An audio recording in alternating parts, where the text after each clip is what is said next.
incomparable. Alléluia. Ainsi, je reconnais cet après-midi que si je suis là, si tu es là dans la présence de Dieu, c'est parce que Dieu nous a voulu dans sa présence. Alléluia. En second lieu, j'adresse mes remerciements à notre papa par cette marque de confiance qu'il ne cesse de renouveler en notre personne. Prêcher Dieu de cette chair, ce n'est pas vraiment un acquis, mais c'est vraiment un privilège. Voilà pourquoi, papa, nous disons merci. Merci pour toi. Tu t'es privé de beaucoup de choses et tu as résolu être dans la présence de Dieu cet après-midi. Que Dieu te bénisse. Amen, amen. Pour finir avec tout ce qui est protocolaire, je me dis honoré cet après-midi un frère, un compagnon des ministères. C'est un homme avec lequel nous nous sommes connus depuis 2020 et par la grâce de Dieu, nous avons travaillé et évolué ensemble. Si même le mois passé, je m'étais déplacé pour Burundi, c'est grâce à cet homme, c'est lui qui m'a invité. Et aujourd'hui, il est parmi nous. Berger Israël, est-ce que vous pouvez vous lever et que nous vous accueillons?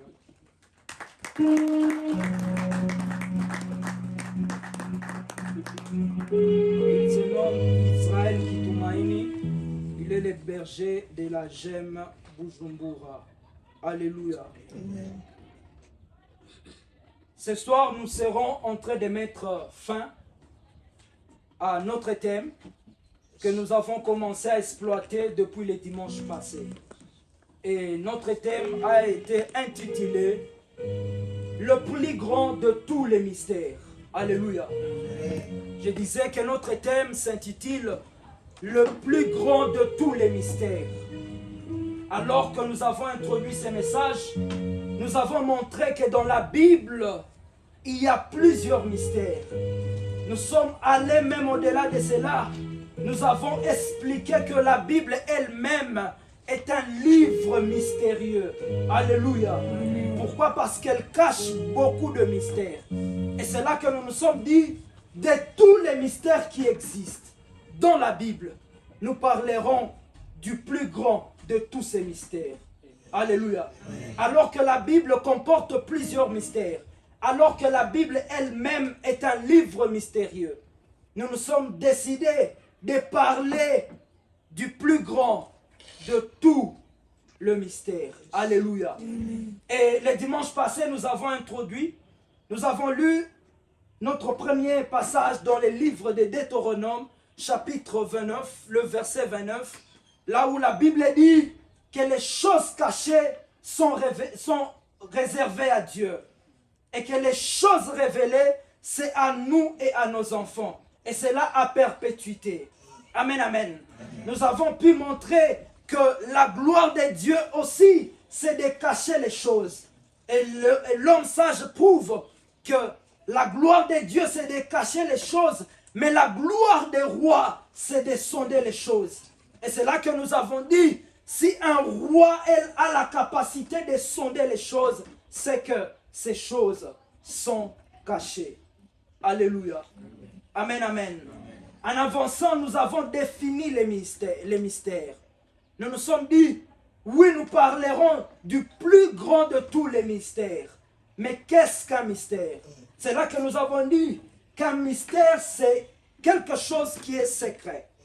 Un mystère, c'est quelque chose qui n'est pas à la portée de tout le monde. Alléluia. Nous avons dit aussi qu'en philosophie, on définit les mystères comme étant un système de fonctionnement. Alléluia. Retenez bien cette définition. Les philosophes définissent les mystères comme étant un système de fonctionnement, une manière d'évoluer. Amen, amen. Nous avons donné aussi la définition de dire qu'un mystère, c'est quelque chose non seulement de difficile à expliquer, mais aussi de difficile à comprendre. Alléluia. Pourquoi? Parce que c'est un mystère. Difficile à comprendre et aussi, des fois, difficile à expliquer. Qu'il plaise à Dieu de nous donner la sagesse qu'il faut Amen. pour expliquer ces choses. Amen, amen. La toute dernière définition que nous avons donnée, nous avons dit qu'un mystère, c'est un fil qui relie la réalité à la vérité. Alléluia.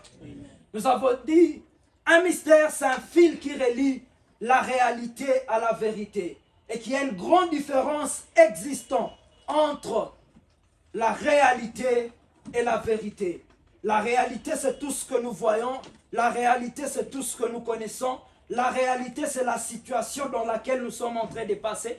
Mais au-delà de cette réalité, il y a une vérité. Et la vérité n'est rien d'autre que la vérité derrière la réalité. Alléluia. Amen, amen. Je disais, la vérité n'est rien d'autre que la vérité derrière la réalité que nous connaissons.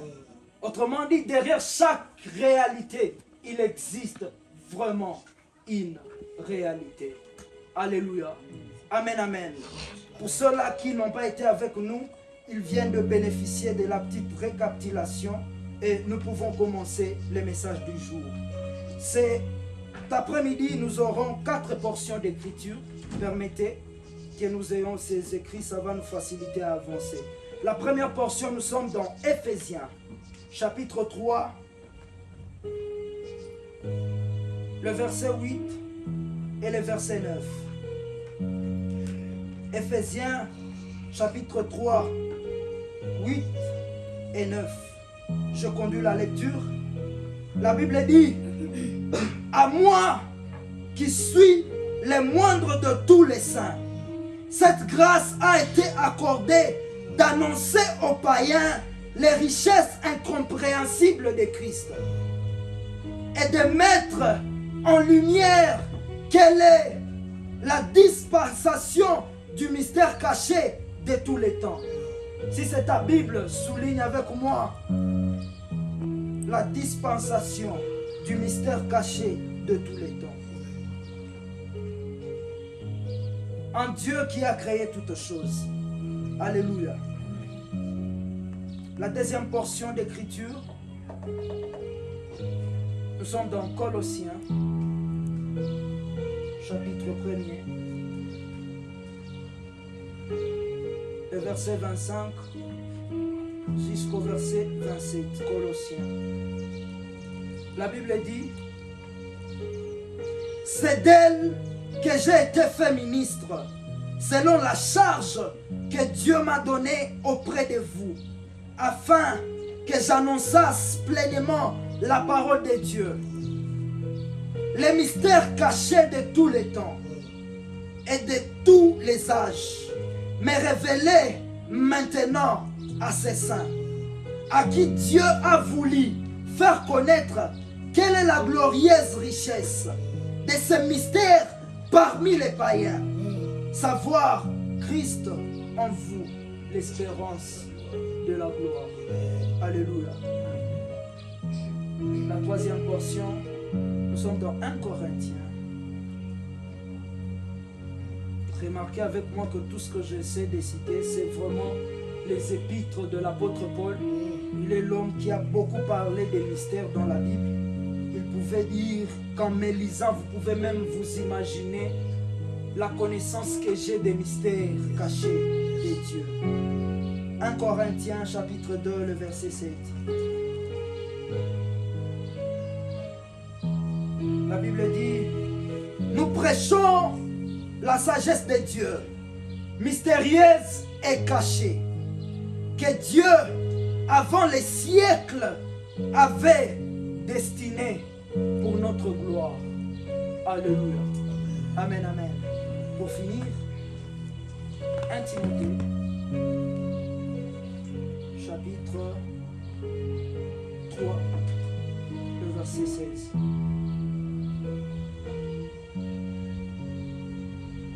1 Timothée, chapitre 3, le verset 16. La Bible dit, et sans contredit, le mystère de la piété est grand. Alléluia. Alors qu'il parle beaucoup de mystères, Ici, il associe la grandeur au mystère de la piété. Et il dit, et sans contredit, le mystère de la piété est grand. Celui qui a été manifesté en chair, justifié par l'Esprit 2, vu des anges 3, prêché aux gentils 4, cru dans le monde 5 et 6, élevé dans la gloire. Nous pouvons acclamer pour la parole de Dieu. C'est avec ces différents passages que nous serons en train de donner le fond de notre message. Alléluia. Nous parlons des mystères. Et alors que je serai en train de parler, je t'ai prie de me prêter ton attention. Je t'ai prie de ne pas être distrait. Parce que par l'effet d'être distrait, tu risques de rater ce que Dieu a prévu pour toi cet après-midi. Alléluia. En lisant la Bible que nous avons, tous nous savons que la Bible, c'est la parole de Dieu. La parole de Dieu inspirée aux hommes. Alléluia. Ce sont les hommes qui ont été inspirés par Dieu et ils ont écrit de la part de Dieu. Lorsque nous lisons même les livres de Genèse, les livres du commencement, nous remarquons un homme nommé Moïse qui a été révélé des choses qui se sont passées alors que lui n'était pas présent. Dieu lui a parlé des choses, il lui a parlé des faits, il lui a parlé des mouvements, il lui a parlé des gestes qui se sont passés au temps de la création. Et c'est ainsi que Moïse pouvait noter ou mentionner les livres de Genèse et nous parler des choses qui se sont passées depuis le commencement. Alléluia. Mais vous remarquerez avec moi que depuis le commencement jusqu'à nos jours, Dieu a toujours agi au milieu de son peuple. Alléluia. Depuis le commencement jusqu'à ce jour, Dieu s'est toujours manifesté au milieu de son peuple. Il a toujours eu une manière de faire, un système de fonctionnement au milieu de son peuple. Alléluia. Et la manière de Dieu d'agir au milieu de son peuple, c'est ce que la Bible ou les étudiants de la Bible appellent la dispensation. Alléluia. La manière de Dieu d'agir, le système de fonctionnement de Dieu, d'agir partant d'une génération à une autre, c'est ce que les étudiants de la Bible appellent dispensation. Alléluia. Et dans la Bible, nous remarquons qu'il y a 7 dispensations. Laisse-moi vous dire, si la dispensation est un système de Dieu d'agir, si la dispensation est un moyen de Dieu d'agir, ou une manière de Dieu de faire les choses, c'est qu'une dispensation est un mystère. Alléluia. Amen, amen. C'est que pour une génération, la façon de Dieu d'agir dans cette génération-là, son système de fonctionnement dans cette génération-là, vu que c'est une dispensation, vu que c'est une méthode de Dieu, c'est un mode d'emploi de Dieu, retenons bien qu'une dispensation est un mystère. Alléluia. Et dans la Bible, nous remarquons qu'il y a 7 dispensations. Alléluia. Je vais nous les citer pour ceux-là qui écrivent. La première dispensation que nous trouvons dans la Bible, c'est la dispensation de l'innocence. Alléluia. La dispensation de l'innocence. Alléluia. La deuxième dispensation que nous trouvons dans la Bible, c'est la dispensation de la conscience. Alléluia. Amen, amen. Abraham n'a pas été prêché pour qu'il croie en Dieu. Alléluia. Il a fait ses 75 ans en étant idolâtre. Mais il a fallu un jour qu'un Dieu vienne et qu'il lui parle et qu'il obéisse. Pourquoi? Par sa conscience d'un être supérieur à tous les dieux qu'il avait habitué d'adorer. Alléluia. Amen, amen. Dieu apparaît à Abraham, il lui dit, quitte ton pays, quitte ta patrie. Sans hésiter, Abraham est parti. Alléluia. Et vous remarquerez une chose, c'est en commençant par Abraham, ou en commençant par la famille d'Abraham, que Dieu pouvait se révéler comme étant un Dieu de famille. Alléluia. Amen, amen. Par la conscience qu'Abraham a eu de Dieu, par la conscience qu'Abraham a eu que Dieu est supérieur à tous les idoles qu'il avait l'habitude d'adorer, Dieu pouvait se taper la poitrine de la famille d'Abraham et s'appeler les dieux des familles. Alléluia. Vous savez pourquoi Dieu s'appelle les dieux des familles avec Abraham? C'est tout simplement parce qu'Abraham a pu faire ce qu'Adam n'a pas pu faire. Alléluia. Amen, amen. Abraham a pu faire ce qu'Adam a été incapable de faire. Pendant 75 ans, la Bible précise que de l'autre côté du fleuve le Charon, Abraham et ses pères adoraient d'autres dieux. Ils venaient d'une famille idolâtre. Et du coup, quelqu'un lui apparaît et il lui dit, quitte ta maison, quitte ta patrie et va dans les lieux que moi je t'indiquerai. Écoute ce qu'Abraham fait. Abraham ne pose pas de questions. Abraham ne discute pas. Après avoir entendu, il prend ses bagages et part. Alléluia. Différemment d'Adam. Adam, Dieu lui dit, ne touche pas. Car le jour où tu toucheras, certainement tu mourras. Mais Adam n'a pas obéi à la voix de Dieu. Par le fait de désobéir, Adam s'est privé de plusieurs privilèges que Dieu pouvait lui octroyer. Alléluia. Différemment d'Abraham, Abraham a entendu la voix de Dieu et il a obéi. Et là, Dieu pouvait se révéler comme étant un Dieu de famille. Il y a eu plusieurs familles qui ont existé avant Abraham. Mais ici, avec l'obéissance de cet homme, Dieu pouvait se révéler comme étant un Dieu de famille. Nous parlons de quelle dispensation? La dispensation de la conscience. Job était de cette époque. Job a crié en Dieu. Job a servi Dieu au temps de la conscience. Alléluia. Amen, amen. Et plusieurs hommes de Dieu que nous connaissons. La troisième dispensation, c'est la dispensation du gouvernement humain. Alléluia. La dispensation du gouvernement humain. 4.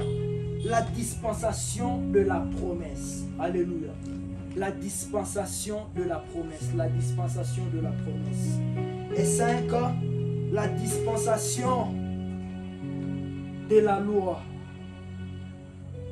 La dispensation de la loi. 6. La dispensation dans laquelle moi et toi nous sommes, c'est la dispensation de la grâce. Alléluia. Nous sommes au temps de la grâce, nous le disons souvent.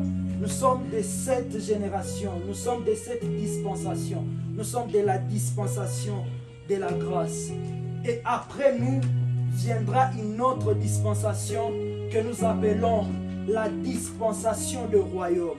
Alléluia. La dispensation du royaume. Tantôt je disais qu'une dispensation est un mystère parce que celui qui a vécu au temps de la loi, lorsque tu essaies de lui expliquer la grâce, il ne parvient pas à comprendre. Alléluia. Lorsque tu lui dis qu'il est possible que tu pêches ou il est possible que tu sois pécheur et qu'au lieu que tu paies les prix de ton péché, que c'est Dieu lui-même maintenant qui paie les prix à ta place, il ne comprendra rien. Alléluia. Pourquoi? Parce que une dispensation à venir reste un mystère pour une dispensation actuelle. Alléluia. Je disais, une dispensation à venir reste un mystère pour une dispensation actuelle. Remarquez avec moi, dans Matthieu chapitre 12, alors que Jésus travaillait, alors que Jésus était en pleine mission, alors qu'il exerçait son ministère, il n'était pas compris par le pharisien.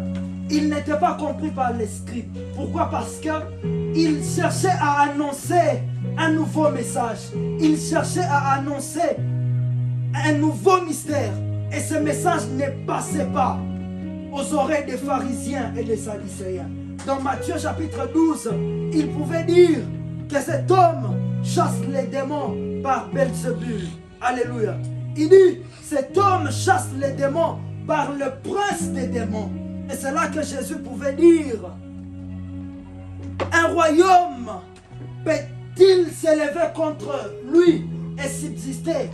Une maison, une famille peut-elle s'élever contre elle et subsister? Satan peut combattre Satan et subsister.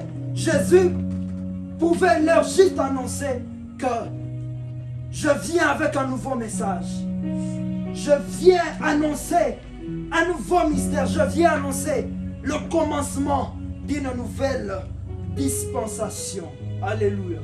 Amen, amen. Amen. La deuxième des choses que je cherche que vous remarquiez, c'est que même pour nous qui sommes dans la dispensation de la grâce, la dispensation du royaume reste un mystère. Alléluia. Les plus grandes questions que nous nous posons, la plus grande question qui retentit très souvent dans nos cœurs, c'est par rapport à l'avenir. C'est par rapport à l'avenir. Alléluia. Et cela reste un mystère pour nous tous jusqu'à présent. Quoique je parlerai du plus grand des mystères, je ne crois pas que je serai capable de parler du mystère de ce qui est de la dispensation du royaume. Pourquoi? Parce que c'est une dispensation à venir et cela reste un mystère. Nous avons dit que la gloire de Dieu, c'est de cacher les choses. Autrement dit, il prend plaisir à cacher les choses. Alléluia. Et non pour que ces choses demeurent cachées, mais pour que nous ayons l'habileté de sonder ces choses. L'autre fois, nous avions dit, si Dieu peut cacher les choses, retenons qu'il cache les choses dans sa sagesse, dans sa sagesse. Dans Job chapitre 28, Job parle de beaucoup de choses. Il dit, il a été demandé aux hommes qui possèdent la sagesse. On n'a pas trouvé. On a demandé à la mort qui a la sagesse. La mort a dit que je ne possède pas la sagesse. Il a été demandé même au séjour des morts. Qui possède la sagesse? Et Job dit, personne n'avait la sagesse. Mais seul Dieu possédait la sagesse.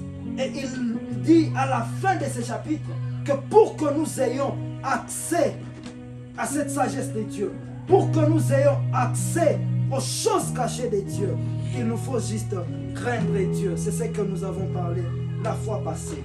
Alléluia. Dans Matthieu chapitre 24, alors que Jésus prépare la finalité de sa mission, la Bible précise que les disciples s'approchèrent de Jésus et ils posèrent la question en disant à Jésus, donnez-nous les signes qui nous montreront ton avenue et la fin du monde. Autrement dit, apprends-nous les signes qui nous annonceront la prochaine dispensation. Alléluia. Nous qui sommes de cette dispensation de la grâce, apprends-nous, explique-nous. Donne-nous les signes, donne-nous les détails qui vont nous faciliter à comprendre la venue d'une nouvelle dispensation. Nous connaissons qu'après cette dispensation de la grâce, viendra la dispensation du royaume. Mais Père, nous te prions, donne-nous des signes qui nous montreront ton avenir et aussi la fin du monde. Alléluia. Amen, amen. Ce qui est sûr, Jésus n'a pas donné la réponse à laquelle ces hommes s'attendaient. Alors qu'il parle des signes, il dit, du moment où la prochaine dispensation sera en train d'arriver, ne soyez pas séduits. Alléluia. Il dit, il arrivera un moment où il y aura des prophètes à gauche et à droite. Il arrivera un moment où certains s'appelleront même Christ. Certains s'appelleront Messie. Alors que ce temps arrivera, il dit, ne soyez pas séduits. Alléluia. C'est le premier signe qu'il leur accorde. Le deuxième signe, il leur dit, vous entendrez parler de guerre et de bruits de guerre. Alléluia. Alors que mon avenir se rapproche, alors que la fin du monde se rapproche, alors que la nouvelle dispensation sera en train d'arriver, vous entendrez parler de bruit, de guerre et aussi de guerre.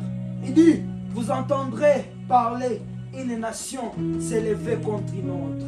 Vous entendrez parler un royaume s'élever contre un autre royaume. Il dit, mais toutes ces choses, ce n'est que le début de la douleur. Il dit, du moment où vous remarquerez cela, ce n'est pas la fin. Ce n'est que le début d'un processus de douleur.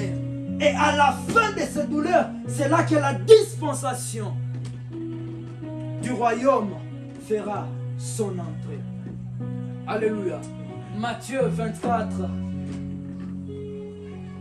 le verset 36, Jésus dit, pour ce qui est de l'air, ni les anges dans les cieux, ni les fils, personne ne connaît. Il dit, le jour où la nouvelle dispensation fera son entrée, ni moi, ni les anges dans les cieux, personne ne connaît, mais seul le Père connaît.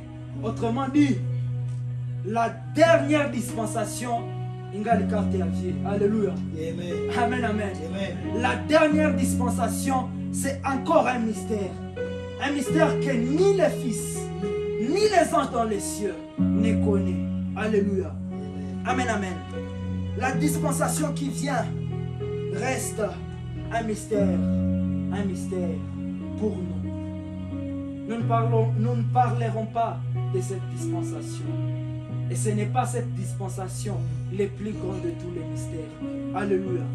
Mais qu'est-ce que le plus grand de tous les mystères? Alléluia. Dans Jean chapitre 1er, le verset 18, la Bible dit, personne n'a jamais vu Dieu. Et la Bible précise que c'est seul son Fils unique qui nous l'a fait connaître. Jean, alors qu'il parle dans son premier chapitre, il parle de Jésus et il le personnifie en plusieurs choses. Alléluia.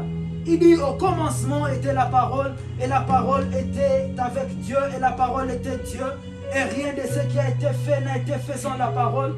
Et la parole a habité au milieu des hommes, elle était la vie. Elle parle de beaucoup de choses. Il parle de la parole, de la vie et de la lumière. Et ici, au verset 18, il dit, personne n'a jamais vu Dieu. Et si nous connaissons Dieu, c'est parce que seulement son Fils unique nous l'a fait connaître. Alléluia. L'apôtre Paul va un peu plus loin. Alléluia. Dans 1 Timothée, chapitre 6, le verset 16, alors que l'apôtre Paul parle de Dieu, il dit qu'il habite une lumière inaccessible. Une lumière dans laquelle aucun homme n'a jamais vu et ne verra jamais. Alléluia. Autrement dit, il est impossible de voir Dieu. Il est impossible de jeter ses yeux sur Dieu. Et c'est là que Jean dit, s'il nous est arrivé de voir Dieu, s'il nous est arrivé de connaître Dieu, c'est parce que seulement son Fils nous l'a fait révéler. Alléluia. Amen, amen. Et c'est ici que vous remarquez, dans 1 Timothée chapitre 3, le verset 16, l'apôtre Paul associe la grandeur au mystère de la piété. Alléluia. Alors que dans la Bible, il y a plusieurs mystères. Alors que l'apôtre Paul lui-même parle de plusieurs mystères dans la Bible. Mais ici, il associe la grandeur au mystère de la piété. Il dit, le mystère de la piété est grand. Grand pourquoi? Parce qu'il a été manifesté en chair. Alléluia. Et c'est là que nous nous posons la question de savoir qu'est-ce que le mystère de la piété. Ce mystère auquel l'apôtre Paul associe la grandeur. Ce soir, retenez avec moi que le mystère de la piété, c'est ce mystère-là qui fait de sorte qu'un Dieu se mette à la place d'un homme. Alléluia. Je disais que le mystère de la piété, c'est cette dimension où Dieu pouvait quitter sa divinité et se revêtir de l'humanité. C'est là juste pour sauver un homme. Lorsque vous parlez de ce mystère à quelqu'un qui a vécu au temps de la loi ou à la dispensation de la loi, il ne peut pas comprendre ces choses. Alors que l'apôtre, alors que le prophète Ésaïe prophétisait sur la venue de Jésus, alors qu'il parlait, alors qu'il donnait le prophétie messianique, ses contemporains ne pouvaient pas comprendre. Ses contemporains ne pouvaient pas comprendre ce qu'il essayait de leur expliquer. Tout ce qu'il pouvait leur dire, c'était que dans la suite des temps, Dieu se décidera de laisser son trône et de venir sur cette terre pour nous sauver. Alléluia. Alors que le péché est attaché à notre vie, alors que nous sommes soumis à la loi du péché et de la mort, il arrivera un moment où Dieu se décidera de quitter les cieux, de descendre sur la terre, de mourir à notre place, afin que nous soyons sauvés et rachetés. C'est tout ce que nous appelons mystère de la piété. Alléluia. Et l'apôtre Paul dit que ce mystère est grand par le fait que Dieu s'est décidé de quitter les ciels, de prendre ta place et ma place, de payer les prix que nous étions censés payer pour notre rachat. Alléluia. Et il dit, Dieu a été manifesté en chair. C'était la toute première fois que les hommes voyaient Dieu. C'était la toute première fois que Dieu se vêtisse de la chair humaine, juste pour accomplir cette mission. Alléluia. Jean chapitre 1, le 14e verset, la Bible dit, et la parole a été faite chair. Elle a habité au milieu des hommes, pleine de grâce. Alléluia. Amen, amen. Dieu s'est décidé de se vêtir de la chair, ainsi pour te sauver et me sauver. Alléluia. Amen, amen. Le deuxième élément, il dit, il a été justifié par l'Esprit. Autrement dit, le Père qui est Esprit, il a rendu témoignage de sa présence sur la terre. Dans Matthieu chapitre 17, le verset 5, alors que Jésus se faisait baptiser, la Bible dit, au sorti du Jourdain, le Saint-Esprit descendit sur son épaule sous forme corporelle et le ciel s'ouvrit. Et là, une voix se fit entendre dans le ciel. Celui-ci est mon fils bien-aimé en qui j'ai mis toute mon affection. Alléluia. Il a été témoigné au devant des hommes. Le Père a rendu témoignage que celui-ci est mon fils bien-aimé en qui j'ai mis toute mon affection. Le troisième élément, il dit, il a été vu des anges. Autrement dit, même les anges dans les cieux ne voient pas Dieu. Alléluia. Autrement dit, même les anges dans les cieux n'ont pas accès direct à Dieu. Et la toute première fois que les anges sont parvenus à voir Dieu, c'est lorsque Jésus est venu pour nous racheter. Alléluia. Amen, amen. Et dans Hébreux chapitre 1er, La Bible dit, Dieu n'a jamais témoigné à un ange que je prouve de l'affection pour toi. Et la toute première fois que les anges pouvaient voir Dieu, l'effet qui fait de sorte que même les anges nous envient, c'est par l'effet qu'ils ont vu Dieu descendre, prendre notre place, mourir à notre place et nous redonner sa vie. Alléluia.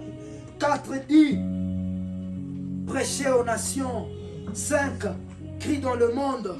Et 6, élevé dans la gloire. Philippiens 2, 9, on parle, alléluia. Il a été élevé dans la gloire après qu'il ait accompli sa mission. Et c'est là qu'il pouvait avoir un siège à la droite du Père. Alléluia. J'ai fini mon message en donnant ceci. Si vous utilisez une Bible Louis II, vous remarquerez que dans votre Bible, l'apôtre Paul associe la grandeur à 2 mystères. Alléluia. Si vous avez la Bible Louis II, vous remarquerez que l'apôtre Paul associe la grandeur à 2 mystères. La question que vous pouvez me poser, est-ce qu'il y a 2 grands mystères? De tous les mystères qui existent, est-ce qu'il y en a 2 ou il n'y en a qu'un seul? Alléluia. La conclusion de ce message répondra à cette question. Ephésiens chapitre 5, le verset 31 et le verset 32.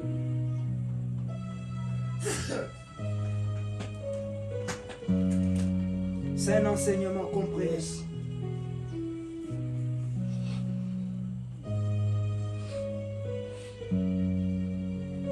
Ephésiens chapitre 5, 31 et 32.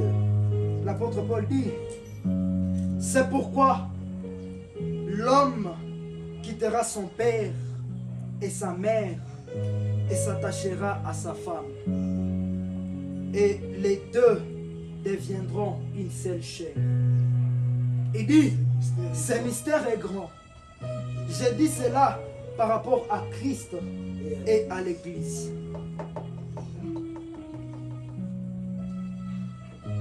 Alléluia.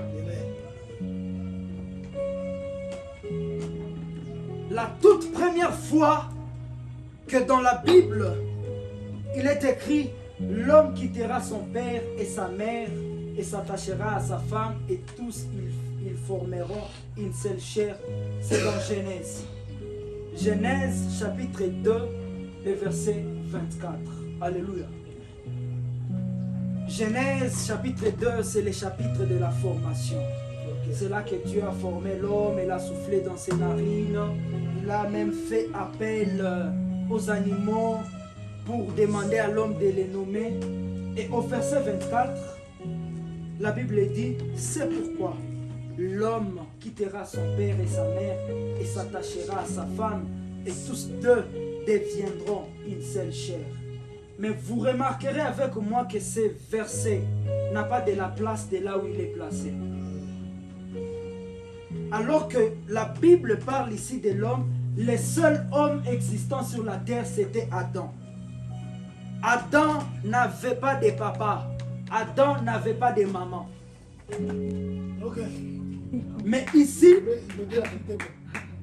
alléluia. Mais ici, comme par hasard, la Bible fait mention de 2 choses. Je ne parlerai que d'une seule chose. Alléluia.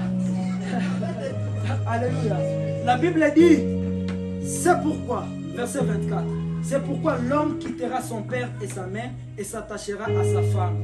Le verset 25 parle d'un autre détail, je ne vais pas l'exploiter. La Bible dit, l'homme et la femme étaient tous des nus et ils n'en avaient point honte. Je ne suis pas là. Alléluia.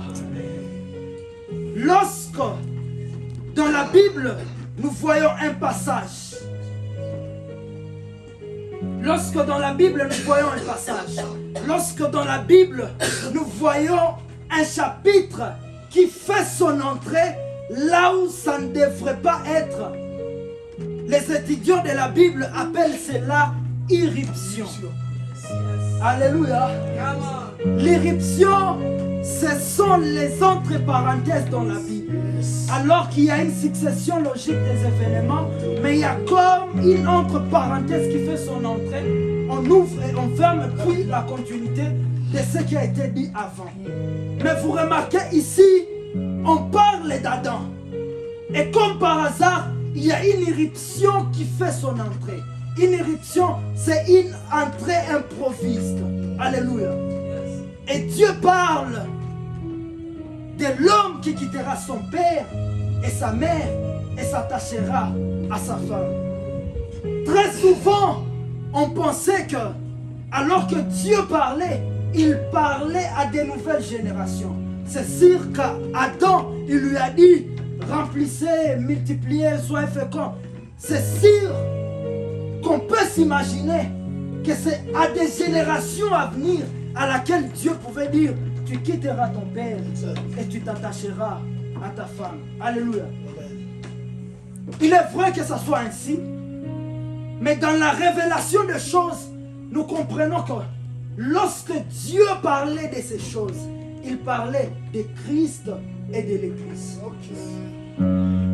Alléluia. Parce que le chapitre 5 du livre d'Éphésiens, c'est là que l'apôtre Paul dit que nous formons tous les membres d'un seul corps. Alléluia. Il dit nous formons tous les membres d'un seul corps. Et c'est là qu'il donne maintenant la révélation. Il dit comme il a été dit. Alléluia. Autrefois c'était une irruption prophétique. Autrefois c'était une entrée improviste. Autrefois c'était quelque chose qui n'avait pas de sens.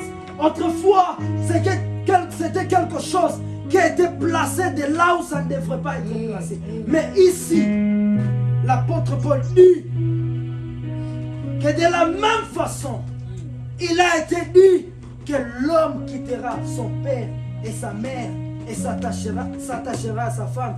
Et là, tous deux formeront une seule chair.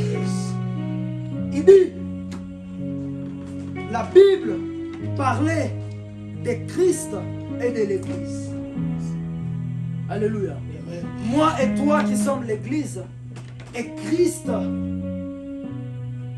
qui est l'époux, et par notre union, c'est là que nous devenions une seule chair. Alléluia. Il n'y a pas un enfant ici. Je peux parler. Alléluia. Amen, amen. Je suis libre de parler. Alléluia. Lorsqu'on dit 1 plus 1 égale 1, ce n'est pas dans la mathématique. Alléluia.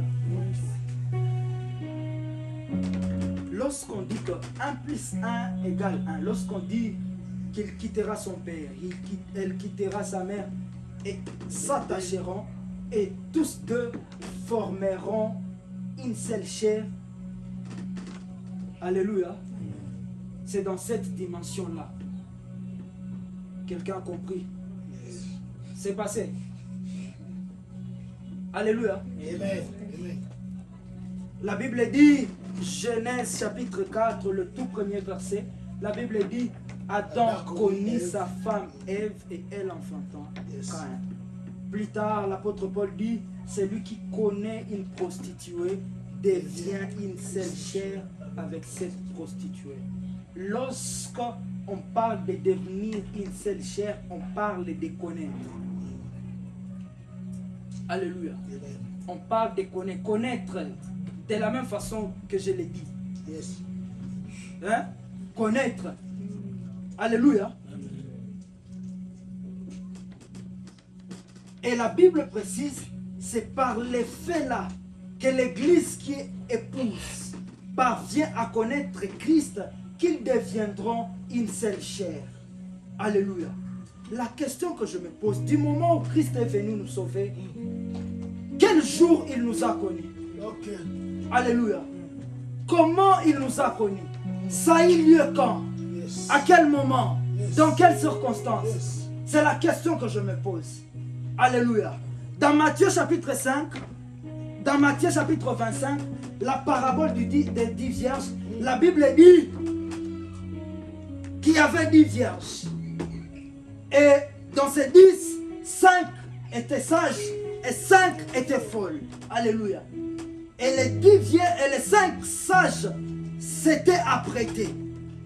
Et la Bible précise qu'elles s'apprêtaient pour connaître, qu'elles s'apprêtaient pour aller à la rencontre de l'époux. Alléluia. L'époux devrait venir. Et les 10 vierges étaient censées rencontrer l'époux. On est ensemble. Et la Bible précise que 5 d'entre les 10 étaient sages et 5 d'entre les 10 étaient folles. Celles qui étaient sages s'étaient apprêtées. Elles se sont préparées. Elles ont tout fait pour aller à la rencontre de l'époux qui venait. Et les 5 autres n'étaient pas prêtes. Alléluia. Elles manquaient l'huile. Nous connaissons l'histoire. Mais écoute ce qui se passe. Cette scène se passe dans la nuit. Alléluia. La Bible précise que c'est au milieu de la nuit qu'elles étaient censées aller à la rencontre de l'époux qui venait. Alléluia. Lorsqu'on parle des milieux de la nuit, nous pouvons juste savoir que la nuit, c'est un moment, c'est un temps de transfert. Alléluia. Lorsqu'on parle de la nuit, on parle d'un moment propice de transfert. Alléluia. C'est au milieu de la nuit qu'un jour donne accès à un autre jour. Alléluia. C'est au milieu de la nuit qu'un jour cède la place à un autre jour. Pourquoi? Parce que au milieu de la nuit, c'est un moment propice de transfert. Et si je peux le dire bien, au milieu de la nuit, c'est un moment propice pour connaître. Alléluia. Amen, amen. Et la Bible précise qu'au milieu de la nuit, en annonçant que l'époux arrive, aller à la rencontre de l'époux. Les 5 qui étaient prêtes se sont dirigés à la rencontre de l'époux. Les 5 qui n'étaient pas prêtes commençaient à demander l'huile et dire aux autres, prêtez-nous de votre huile afin que nous ayons accès à l'époux qui arrive. Alléluia. La Bible précise, Matthieu 25, du moment où les 5 sages étaient déjà dans la maison avec l'époux, les 5 folles sont venues et elles ont toqué. Écoute la parole de l'époux. Il dit, rentrez, parce que je ne vous ai jamais connu. Autrement dit, ceux-là qui sont déjà ici, je les connais déjà. Alléluia. Vous rentrez parce que je ne vous ai jamais connu. Le mot connaître, c'est le mot yada. Yada. Alléluia. Yada qui veut juste dire devenir un. Alléluia. Former un seul être. Alléluia. Connaître veut dire devenir un jusqu'à arriver au point de porter même une sémence. On ne peut porter la sémence que si on a connu.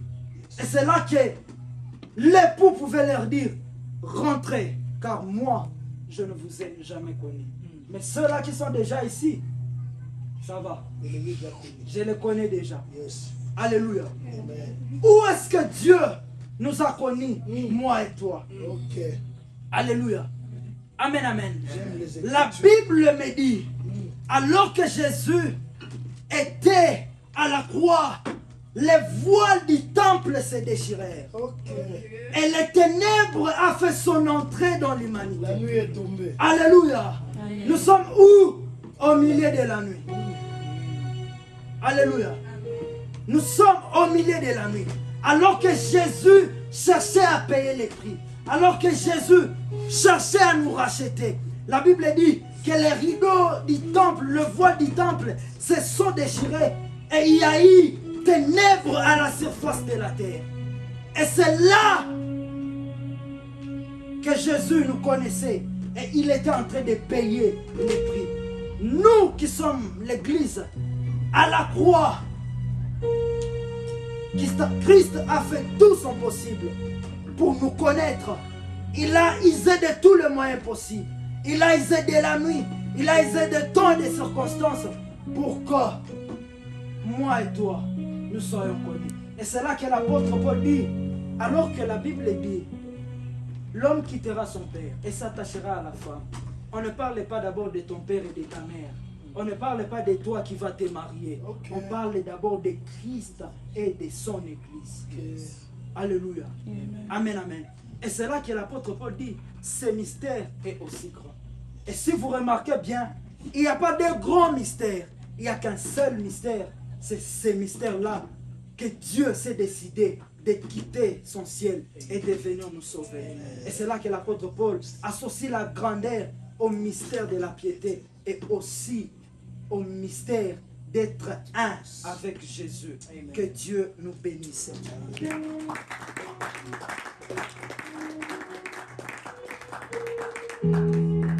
Je laisse ce moment à papa et il va me conduire.